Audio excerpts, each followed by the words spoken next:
دنیا ایک توانائی انقلاب کے دہانے پر ہے اور اس کا پیش خیمہ جاپان ہے جو نئی نسل کی شمسی ٹیکنالوجی میں زبردست سرمایہ کاری کر رہا ہے۔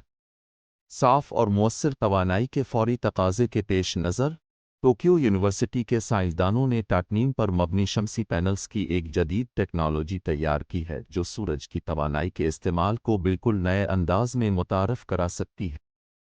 سلیکان شمسی پینلز عرصے سے استعمال ہو رہے ہیں، مگر ان میں کچھ بڑے مسائل ہیں: زیادہ لاگت، محدود کارکردگی، ماحولیاتی آلودگی۔ ٹائٹینیم پر مبنی شمسی پینلز کیوں انقلابی ہیں؟ زیادہ روشنی جذب کرنے کی صلاحیت، کم لاگت، زیادہ پائیداری، شدید موسم میں بہترین کارکردگی۔ سائنسدانوں نے ٹائٹینیم ڈائی آکسائڈ اور سیلینیم کو ملا کر ایک زبردست فوٹو وولٹک مواد تیار کیا ہے جو زیادہ بجلی پیدا کرتا ہے، گرمی کو توانائی میں بدلتا ہے اور لاگت کم رکھتا ہے۔ ممکنہ اثرات: بجلی سستی ہو جائے گی، ماحولیاتی آلودگی کم ہوگی، قابل تجدید توانائی کی عالمی اپنائیت میں اضافہ ہوگا۔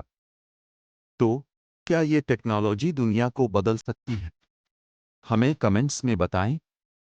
اور اگر آپ مزید ایسی ہی جدید ٹیکنالوجیز کے بارے میں جاننا چاہتے ہیں تو چینل کو سبسکرائب کریں اور بیل آئیکن دبائیں تاکہ آپ کوئی اپڈیٹ مس نہ کریں۔